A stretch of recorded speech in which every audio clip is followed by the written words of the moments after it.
नमस्कार मित्रांनो, आपल्या सर्वांचे मनपूर्वक स्वागत आहे.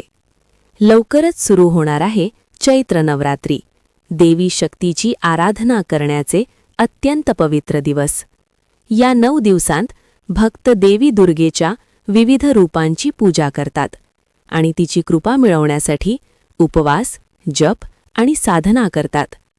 मित्रांनो, हिंदू धर्मात चैत्र नवरात्रीला विशेष महत्त्व आहे, कारण या दिवसांपासूनच हिंदू नववर्षाची सुरुवात मानली जाते.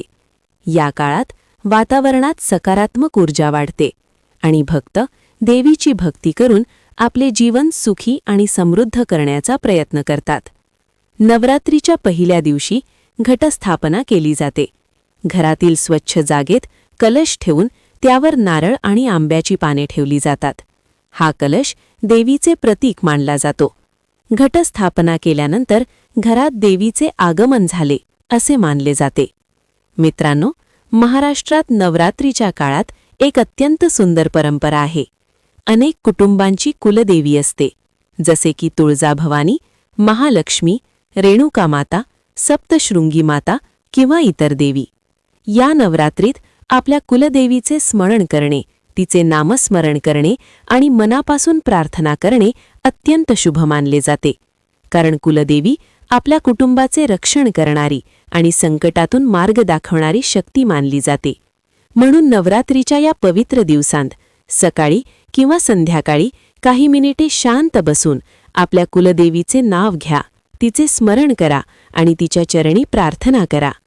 मित्रांनो, नवरात्रीत काही विशेष सेवा आणि साधना केल्यास देवीची कृपा अधिक लवकर मिळते असे मानले जाते, जसे की देवीचे नामस्मरण, आरती, दिवा लावणे आणि मंत्रजप. विशेषतः नवरात्रीत नवर्ण मंत्राचा जप अत्यंत शक्तिशाली मानला जातो. ओम ऐं ह्रीं क्लीं चामुंडायै विच्चे हा मंत्र देवी दुर्गेचा अत्यंत प्रभावी मंत्र आहे. या मंत्राचा श्रद्धेने जप केल्याने नकारात्मक ऊर्जा दूर होते आणि जीवनात सकारात्मक शक्ती वाढते. यासोबतच नवरात्रीत सिद्धकुंजिका स्तोत्र पठण करणे देखील अत्यंत शुभ मानले जाते. असे मानले जाते की सिद्धकुंजिका स्तोत्र हे देवीच्या उपासनेतील एक अत्यंत शक्तिशाली स्तोत्र आहे. तसेच अनेक भक्त या काळात दुर्गा सप्तशती पाठ करतात. दुर्गा सप्तशतीमध्ये देवीच्या पराक्रमाचे आणि शक्तीचे वर्णन केलेले आहे. श्रद्धेने या पाठाचे श्रवण किंवा पठण केल्याने देवीची कृपा प्राप्त होते असे मानले जाते. मित्रांनो, जर तुम्हाला या सर्व सेवेत सहभागी व्हायचे असेल तर या चॅनलवर नवर्ण मंत्र जप, सिद्धकुंजिका स्तोत्र आणि दुर्गा सप्तशती पाठ याचे व्हिडिओ उपलब्ध आहेत. तुम्ही ते ऐकून किंवा त्याबरोबर जप करून नवरात्रीची सेवा सहज करू शकता. मित्रांनो, नवरात्रीचे हे 9 दिवस देवीच्या नवरूपांची पूजा करण्यासाठी समर्पित आहेत.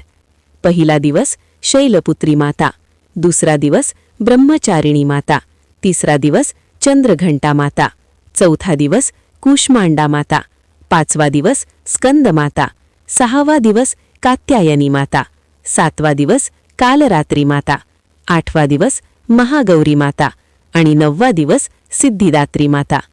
असे मानले जाते की जो भक्त श्रद्धेने देवीची पूजा करतो त्याच्या जीवनातील अडचणी दूर होतात आणि घरात सुख, शांती आणि समृद्धी येते. मित्रांनो, नवरात्री ही फक्त पूजा करण्याची परंपरा नाही, तर ती आपल्या मनातील नकारात्मकता दूर करून सकारात्मकतेचा प्रकाश पसरवण्याचा उत्सव आहे. या पवित्र दिवसांत आपल्या कुलदेवीचे स्मरण करा, नामस्मरण करा आणि देवीची भक्ती करा. देवीची कृपा तुमच्यावर आणि तुमच्या कुटुंबावर सदैव राहो. जय माता दी.